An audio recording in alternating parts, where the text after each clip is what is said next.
الله أكبر الله أكبر الله أكبر لا إله إلا الله الله أكبر الله أكبر ولله الحمد الله أكبر الله أكبر الله أكبر لا إله إلا الله الله أكبر الله أكبر الله أكبر لا إله إلا الله والله أكبر الله أكبر والحمد لله لا إله إلا الله الحليم الكريم لا إله إلا الله العلي العظيم لا إله إلا الله وحده ونحن له المسلمون لا إله إلا الله ولا نعبده إلا إياه مخلصين له الدين ولو كره المشركون لا إله إلا الله ربنا ورب آبائنا الأولين لا إله إلا الله وحده أنجز وعده ونصر عبده وأعز جنده وهزم الأحزاب وحده فله ملك وله الحمد يحيي ويميت وهو على كل شيء قدير بيده الخير وهو على كل شيء قدير الحمد لله رب العالمين براني بريس سرتا بيروز باي جشني رمضاني بيروزكين لتواوي مسلمانان لجيهان وبتايبتيش مسلماناني كردي خوشويست وبتايبتي ترش ايوي بريز خوشويست لناو مزقودا دعوكين خواهي پروردگار ام جشن مباركة لمن وطاعت عبادتي همولا قبول بك خواهي پروردگار او ماندوبونو طاعت عبادتي كردو مانا بكاتا توشوي ميزان حسنات مان يا ربي خواهي جان لقناح كان مان خوش ببي خواهي پروردگار وعدي داوك گردني زورك لبندكاني آزاد كان لما قيا دعوا اكين كايميكك باللوانا خواهي پروردگار لطواهي قناح كان مان خوش بوبي سروي سبيدي ججن وادي لدار قيدرون مزقني شادي هنا ضمرون وتشو مرون سروي سبيدي ججن وادي لدار قيدرون مزقني شادي هنا ضمرون وتشو مرون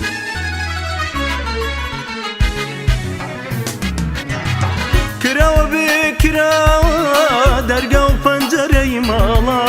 بونو برامي ججن وداباري الاسمان كراوة بكراوة درقا وفنجري مالا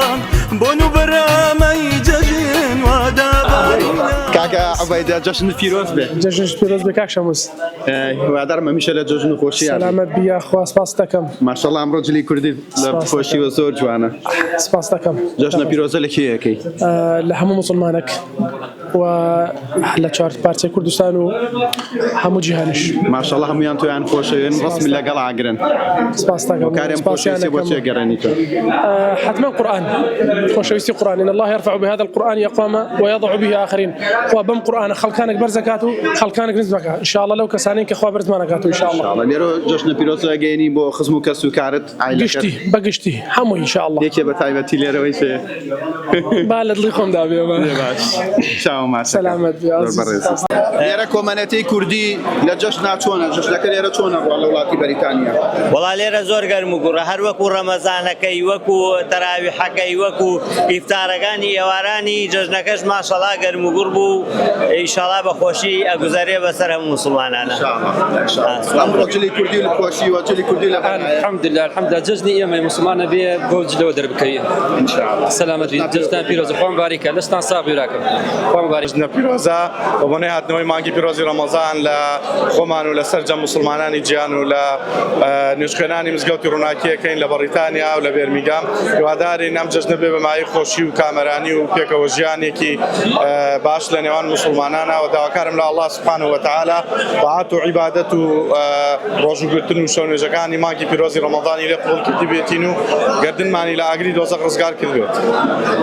والله الحمد لله بو مسلمان هەموو ساڵێکە بێ خۆشی و شادی بێ ئینشاءالله لەبەرەوەی الحەمدوللا چۆن کاک حاجیارەم پێش بۆمانی ڕوو کردو ئێمە و مانگە کامل تێدا بە ڕۆژوو بینە ئەم ڕۆژە جەژنی مسلمانانە ئەبێ هەمومان خۆشی تا بکەین و بێ هەموو ساڵێکش و بە تایبەتی ئێمەگە دوعا بکەین بۆ برایانمان لە فەڵەستین خوای گەورە لەم جەژنە بکات لە سەرەتای خۆشیەک و کۆتای پێنانی ئەو کوشتارگەی کە بەدەستی ئەو جوولەکە و کەسانی دوور لە ئینسانیەت یعنی ئەو شتێکە ئاکرێ لەوانە بەڕاستی داواکاری ئینشاءالله کۆتا ناخۆشیان بێت و دووبارەش جەژن لە خۆمان و لە مسلمانان بە تەواوەتی پیرۆز بێ ئینشاءالله. جەژن پیرۆز بێت لەسەر جەم مسلمانان بەتایبەتی کورد بەتایبەتی کوردستانی خۆمان بەڕاستی ئەمڕۆ بۆنەیەکە بۆنەی مسلمانانە بۆنەی کوردە بۆیە ئێمەش پێمان خۆشە وەکو مسلمان و هەموو کورد ئاوەکو نەرید و دابنەریتی کورد جلی کوردی پۆشن لەم ڕۆژە پیرۆزەیە هەمبارێکە جەژنی وەش پیرۆز جەژنی وەش پیرۆز بێ یاخوا بەخێر بن بەڕاستی ئێوەمان دوو بوون ئەزیەتان چێشە خوا خێرتان بنووسێت ئەو جەژنە بکاتە مای خێر و خۆشی بۆ هەموو لایەکمان یا ڕەبی ئێمە جەژنە پیرۆزە لە هەموو گەلی لە هەموو ئومەتی پێغەمبەری خوا دەکەین عەلەیهی سەڵات وەسەلام و بەتایبەتی میلەتی خۆمان و بەتایبەتتریش نوێژخوێنانی مزگەوتەکەمان بەڕاستی کە لەم مانگەدا حقیقەتە مزگەوتەکەیان ئاوادان کردو ماشەڵڵا مزگەوت جمەی داهات لا خەڵکی ئەمەش نیشانەی دینداری و خواپەرستی و خەڵکەیە کە بەڕاستی ئەهلی دینە ئەهلی تەقوایە و سوپاس بۆ خوای لەو وڵاتەدا ئەوانەی خەمخۆری میلەتن ئەو کەسانن کە ئەهلی دینن یاخوا بەخێر بێ. وەڵا سەرەتا جەژنە پیرۆزە لەم برانم دەکەم کە لە مزگەوت بێکەوە جەژنە پیرۆزەمان کرد سوپاسی کۆمیونیتی کوردی دەکەم ستافی مزگەوتە بەڕێزە دەکەم کە بە درێژایی مانگی ڕەمەزان ئامادەکاریان کردو خواردنیان ئامادە کردو بۆ ڕۆژەوانانی کورد لە تاراوگە بۆ برانمان لە تاراوگە نمونە زۆر بێت هیوادارم ئەو خەڵکانەی کە لێرەن ببنە پشت و پەنا بۆ مزگەوتەکان لەبەرەوەی مزگەوتەکان نەکرد شوێنی عیبادەتە بەڵکو بۆتە شوێنێکی کۆکردنەوەی هەموو کوردانی تاراوگە بۆ هەموو کێشە کۆمەڵاتی و بۆ هەر هۆکارێک کە دێتە پێش ناسینی خەڵک و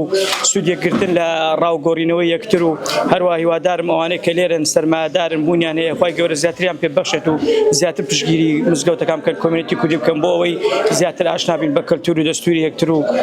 گۆڕینەوەی بروڕاکانمان لەسەرەوەی کە بتوانین لە مستەقبەلدا ئایندەیەکی گەشت بۆ کۆمەلگاکەمان و بۆنەوەی داهاتوومان لە تاراوگە دروست بکەین. دەستان خۆش بێ. جەژن پیرۆز بێ. جەژنە زۆر پیرۆزی کاکشەم بگەن.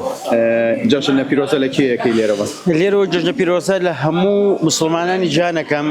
لە دایک و باوک و خشوگرەکە کەس و کارم لە کوردستان بە تایبەتی کوردانی بێرمیگەم لە بەریتانیا بۆ هەموو برایانەی کە هاتوون سەدایمانەکە لێرە بۆ مزگەوت بۆ هەموو کوردانی دەرەوەی وڵات ئەوانەی کە لە هەر شوێنێک جوان لە دەنگی بیکەیفۆیە جەژنە پیرۆزە لەوانەکەم. زۆر سپاس. جەژن پیرۆز بێ. جەژنە پیرۆزەش لە خۆتەکەم و جەژنی پیرۆزە لە سەرجە مسلمانانی جیهانەکەم جەژنە پیرۆزە لە سەرجە میلەتی کوردەکەم هیوادارم هەموو ڕۆژێک جەژن و خۆشی و شادی بێ بۆ میلەتەکەمان جەژنە پیرۆزە لە کەس و کاریش مەکەم و چاویان ماچەکەم لێرەوە و سەرکەوتوو بوون ئینشەڵڵا بشی کاکە شەموزی بیکەیفۆ چامانی سپاس دەستی خۆ بەس جادێبی الحەمدولله ینی خاصە مزگەوتەکەی ئێمە دوو نوێژمان تێدا کرد ینی نوێژێکیان ساعت 8 ساعت 9 بە گەرموگوڕی گەنج و لاوەکانی کورد الحەمدولله لەبەرەوەی جەژن ئینسان کە دابراوە لە دایک و باب و خزم و کەسی خۆیان لێرە لە مزگەوت ئەو شتەی بۆ تعویز دەکاتەوە الحەمدولله تۆزە ینی لەوێ دڵی خۆشە بێ لێرە لە مزگەوت. مامۆستا لای هەنێک ئەمڕۆ جەژنە و لایەنگێکیش بەیانی جەژنە وە کارەکەی بۆ چیە گەڕێنی؟ ئەو کارەکەوێ لە هەندێک جێگەکە ئەوێ مانگ ئەبیندرێ ئەوانەی کە ناشیکەنێ مانگیان نەدیراوە بۆیە ینی ئەوان کە نەماندیوە بۆ ئەمڕۆ بەیانی بیکەن یارەکە ئایا چونکە ئەمڕۆ ئەگەر کراوە ئەوەی کە مانگی نەدی تو ئەمڕۆ 30 ڕەمەزانە بڕم بۆ ئەوە لای ئێمە 29 بوو. جەژنە پیرۆز بێ. جەژنی توش پیرۆز حاجی گیان بە بۆنەی ئەم جەژنەوە پیرۆزبایی لەسەر مسلمانان دەکەم بە تایبەتی مسلمانانی کورد و بە تایبەتی تر مسلمانانی بەریتانیا و ئەم مزگەوتە خۆشەویستەی کە ئەم ساڵ بوو بە چەترێک بە تایبەتی بۆ ڕەوەندی کوردی لە بەریتانیا و کۆمەڵ ئێستافی خۆشەویست هەستان بە دروستکردنی خواردن بۆ ئەم مانگی پیرۆزی ڕەمەزانە ئەرکێکی زۆریان کێشا و ئینشاءڵڵا بێ بە کێشووی قیامەتیان و پاداشتەکەی تەنها لای ئەڵایگیانە. جژنان پیرۆز بێ. لێت مبارەک بێ یا ڕەبی هەر لە خۆشی و شادی بن بە بۆنەی جژنی ڕەمەزانی مبارەک پیرۆزبایی لە خۆم و خانەوادەی خۆم و ماڵ و منداڵمان دەکەین لەگەر هەموو مسلمانانی جیهان بە تایبەتی کوردەکانمان لە تاوەرەگا. خۆی پەروەردگار بکاتە مای خێر و بەرەکەت بۆ هەموو لایەک ئینشاءڵڵا هەر لە خۆشی طاعت و عیبادەتی هەموو لایەک قبول کرابی بإذن الله سبحانه وتعالى. كحاجي جشن بيروز بێ. جژنی ئەوش پیرۆز بێت. كحاجي پەیامی جشن چییە؟ جژنە پیرۆزەکەین لە مسلمانانی جیهان لە هەر شوێنێک هەن جژتان لێ مبارەک بێ بە تایبەتی مسلمانانی کوردی خۆشەویست جژنە پیرۆزەی مانگی ڕەمەزانی پیرۆزیان ئاڕاستە ئەکەین ومێ دەکەین جژنێکی خۆشیان هەبێ هەروەکو چۆن ڕەمەزانێکی خۆشمان تێپەڕان بە تاعات و عیبادەت و هەم لە کاتە هەم لە جەواکە بەڕاستی ڕەمەزانێکی تایبەتی بوو بۆ ئێمە ومێ دەکەین کە جژنەکەش بە هەماشی ئاها بەخۆشی تێبپەڕێ و ومێ دەکەم خەڵکی بەدڵخۆشیەوە ئەم جژنە بەرنەسەر و گردنیەکی ئازا بکەن و لە یەک خۆش ببن لێبوردەی بەڕاستیکە لە صفاتی گەورەی ئینسانی ئیماندار و چاک و ئەبێت جژنشمان پێوە دیار بێت جژنیش بە لێبوردەی و گردن ئازاییەوە جوانە بۆ ئێمە لێرەوە گردنی هەموو کەسی ئازا ئەکەین ئەوەشی کە ئێمە ئەناسێ گردنمان ئازا کات و هەموو ڕژێکتان جژن و خۆشی بێت. كحاجي ما شاء الله ئەم قاتە کوردی و لێ زۆر لێ جوانە. زۆر سپاس کاشەموست ئەلبەتە بۆنەکان یعنی وا جوانە ئینسان مەسەلەن کەلتوری خۆی زیینو بکاتەوە وەکو جلوبەرگ هەم جلوبەرگێکی شەرعیە ئەم کەلتوریە سپاس ئەمە دەستکردی شاری جوانڕۆی وڵاتی ئێرانە و جلەکانی جۆش زۆر جوانە کاکشەموست بەڕاستی زۆر خۆشەکە وەکو کورد هەمومان لە جژنەکان لە بۆنەکانە ئەم کەلتورە جوانە زیینۆکەینەوە جلوبەرگێکی جوان و هەم شەرعی و هەمیش کەلتوریەکی جوانە دەست خۆش بە کاک. زۆر سپاس دووبارە جشن پیرۆز بێ هەمیشە لە جشن خۆشی پیرۆز بێ لە ئێوەش سپاس بۆ ئێوە شەکو کەناڵی بیکەیفۆکە لە هەموو شوێنێکە ئێوە بەڕاستی دەستی خێرتان هەیە و لە زۆربەی شوێنەکانە کاریگەریتان هەیە و ئومێدەوارم هەموو کاتێ سەرکەوتوو بناوها لە شوێنی باش و چاکە دەوری خۆتان ببینن ماندوو نەبن.